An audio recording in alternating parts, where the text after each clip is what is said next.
because the one thing that has gotten to me the most, I was one of the few that was excited when Manny Diaz was promoted to head coach. I thought, man, he's such a passionate guy. His first job ever before coaching was a production assistant at ESPN. And he took that, decided to go into coaching. He had such a good resume, and it felt like this is what they needed. But then something happened. Miami got Tate Martell to transfer from Ohio State and play for the Hurricanes, but then couldn't beat out Jaron Williams or N'Kosi Perry. And I was starting to realize, what is going on here? Even though they beat teams like Florida State, they beat Virginia when they were ranked, but Scott, I don't know where Miami's going to go right now, because Butch Davis pretty much just made you look like a fool on TV, and I don't know what to say about this team right now. I was amazed, Scott, that he never took Jaron Williams out of the game. Well, let me ask you a question now that you brought this up. Okay, do you think that Manny Diaz wishes he'd take that Temple job? Because I'll tell you, this Miami job, he got more than he bargained for. This is karma, Scott, because he said to Temple, yes, I will be your head coach. Yes, I will take this job. Let's get recruiting started. And then not just like a couple of days later, he decides to tell Temple, I'm sorry, I'm going to go to Miami. So Temple is pretty much running around here like a chicken with their head cut off to try and find a coach. And thank goodness Temple has actually been a decent team this year, but it's karma. And it's like you go into a job interview, okay, and you know what? I'm going to show up in a wrinkled shirt, my blazer over my shoulder, and I'm going to throw my feet up, and that's exactly how I'm going to get the job, in that mindset. You cannot, when you make a promise, when you sign on the dotted line that you're going to become the new head coach of the Temple Owls, you stick by that promise. Otherwise, you're no better than what Josh McDaniels did to the Indianapolis Colts a couple years ago. All right, let's talk about Florida International University for a moment. Okay, this is their first win against a Power 5 conference, let alone one which is actually located in Dade County. So, this is a monumental win for this program. It just continues on with hiring Butch Davis back in 2016. Florida International has never had this before. They've never had a team go and get 8 wins in their first season, 9 wins, 6 wins. They win next week, they're 7-5. They're bowl eligible 3 straight years in a row, which means that on ESPN this year, we're going to see Florida International play. And they got talent. Right. That's the scariest thing. I saw 1, 2, maybe 3 guys I could see in the NFL playing, working their way up to the depth chart. There was a guy that impressed the living daylights out of me, and that was Sage Lewis. I mean, I can definitely tell why this guy broke 3 straight school records, and he has speed, he has tenacity, good eye contact. I mean, DJ Dallas was the reason why Miami was so talented, and he pretty much threw him across the left side of the field and didn't even let him snip the 1-yard line on that 4th and goal. And then not just that, we saw a night where the kicker's name is Jose Maragales. 53 yards, Scott. Let's think about that for a minute. Sure. And you know how he reacted? He looked over at Butch Davis from the sideline and shrugged his shoulders. And that's when I was sitting there, and as I was watching this game, and I saw all these Miami fans at the bar, just beyond themselves, could not believe what was going on. They're talking to the other fans, and they're just like, what has happened to our program? And you got to go back to what happened with Devin Shapiro, and it continues to have that gunk left by him, the bad head coaching choices, and Butch Davis and his son Drew looking over to the sideline and laughing at him and realizing nothing personal, it's just business. Mm-hmm. Well, you got to wonder what Mark Richt is thinking about this, because he knows that town pretty well, doesn't he? And I think he's glad he got out when he did. It was the best thing for his health, though. He was having problems last year. He was in the hospital twice, and he just didn't look like he was into the recruiting anymore. This team didn't look like they were buttoned up. They didn't look like they were ready. They were losing games that they shouldn't have. Like last year, they lost a game to Pittsburgh. Pittsburgh only had 4 wins at that point, and they couldn't win that game. listening. The running game was okay, but outside of Braxton Berrios, who was a wide receiver, they didn't have much. And Mark Richt realized this was killing me. I got to get out of this business. And that's why he's now at the ACC network as an analyst, sitting on the couch, chilling with a couple of people. But I don't have any fault to Mark Richt at all. I would have done the same thing. If health-wise I was in danger of that, I get out of there. I get out of there immediately. All right, let's talk about FIU again. Okay, I remember many years ago when I first started covering FAU, and I saw that Shula Bowl between FAU and FIU. And one of the best games I've ever seen occurred at Joe Robbie Stadium. They call it Hard Rock Stadium, or anything that they're willing to stick a tag with it at. But T.Y. Hilton obviously put FIU on the map. T.Y. Hilton. Not a bad player, is he, Jake? No, not bad at all. He's actually probably the best Colts receiver they've had since Reggie Wayne and Marvin Harrison. And, that's the one thing, too, is speed is one of the best things that FIU has. And, you saw with T.Y. Hilton when he's with the Colts. You're seeing it with Shamar Thornton. You're seeing it with Tony Gator IV. This is what Davis built on when he was at Miami. He's using the same philosophy that he took from there to bring over to FIU. Okay, you have. Let's go on to something else here. You were talking about Frank Gore and Barry Sanders. What are your thoughts about that? I know you're chomping at the bit to talk about that.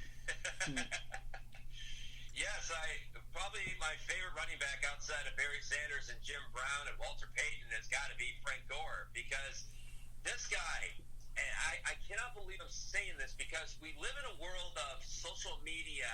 You got to the point where Dwayne Haskins for the Washington Redskins forgot to go take a knee in a win and get a selfie instead. Frank Gore has played this running back position for 15 years. This is a guy who had 2 torn ACLs, one in his freshman year, one in his sophomore year. Got drafted in the 3rd round by the San Francisco 49ers.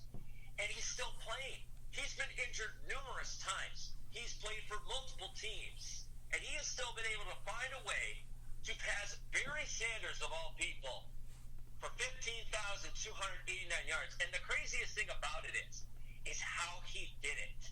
It was how he did it with 3:30 left in the second quarter against the Broncos. Packed house at New Era Field in Buffalo. Set up, Gore in the backfield, ball snapped. He cuts off the A gap to the B gap, and he is gone for 41 yards, sets the Bills up for their next score. And what does he say at the end of his speech?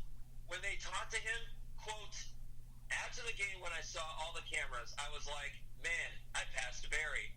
Barry is one of the best, if not the best to do it. I'm blessed. I'm happy.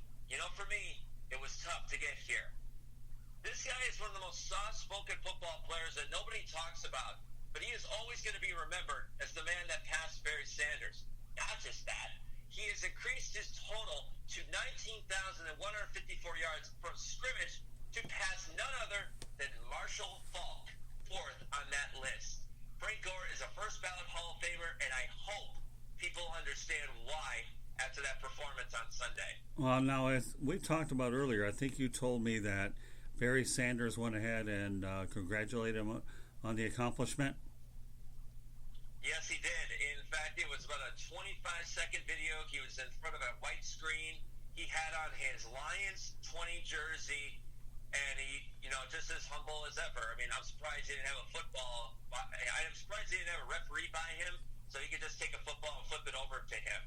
It was just a humbling experience for both Frank Gore and Barry Sanders, the two most humble players to ever run the rock in the last 15 years. It was just an exciting moment to see. And an amazing thing to me is he was just a blip on the screen. And I was asking people, man, did you guys see what Frank Gore did? And everybody was like, what are you talking about? We're talking about the 49ers here. I was pretty shocked by that. All right, Lewis has a quick question.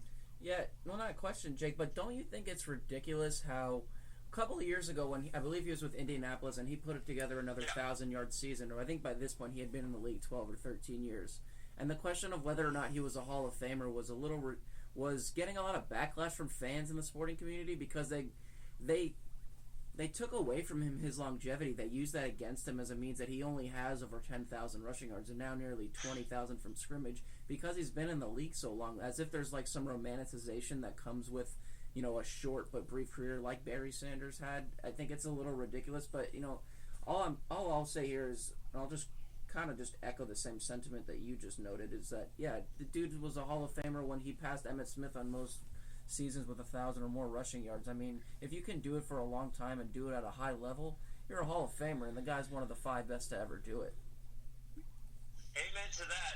It's kind of funny you mentioned that because, you know, everybody says that Barry Sanders, sometimes they say he's number one. In my opinion, it's Jim Brown. But the thing about Barry is he could have played another 2 or 3 years. If the Lions were actually building a team around him, he would have kept playing. But the fact is, he was not getting that. You know, I heard on a radio show this morning, you know, Frank Gore is, it's fine. You know, he played 15 years. You know, he got to 3rd on the list. And I'm just sitting here going, do you realize how hard it is in today's NFL to be a running back past 10 years? I mean, honestly, the only one that is doing it right now is Adrian Peterson. Mm-hmm. He's playing for a laughably bad Washington Redskin team, and he's having one of his best years. And that's crazy to me. But you're absolutely right about the romantic aspect of it.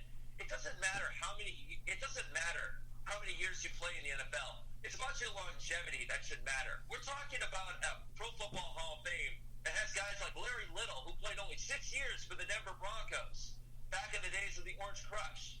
If he could get in, why can't Frank Gore? It's 15 years, multiple injuries, torn ACLs in college, and has 79 rushing touchdowns. I'd vote that guy in a flash. All right, I'll go ahead and wrap it up on this note, and that's this. I covered the Lions and Barry Sanders myself back in the day, and Barry was undoubtedly the most electrifying player I've ever seen, certainly one of the best of all time. Most unselfish player because he gave up the opportunity to get rushing titles, didn't really frankly care.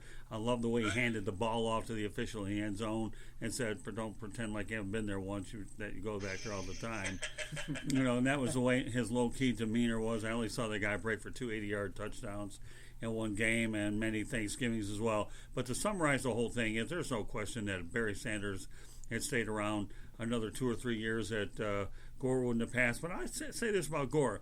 If he passed Barry Sanders, he'll get in the Hall of Fame. There's no doubt about that. History will look kind on Frank Gore. They will, and they'll appreciate everything that both of you guys talked about, especially you, Jake, that the guy's been through a lot. So, you know, I think Frank will be fine. But the bottom line is when you talk about a special athlete with endurance, but the real reason Barry Sanders didn't play longer is Wayne Fontes wasn't his coach any longer. Him and Bobby Ross got along okay, but if Wayne Fontes had been their coach another 2, 3, 4 years, he would have played. And that'll be for another discussion another time. But you're talking about a guy that lived it.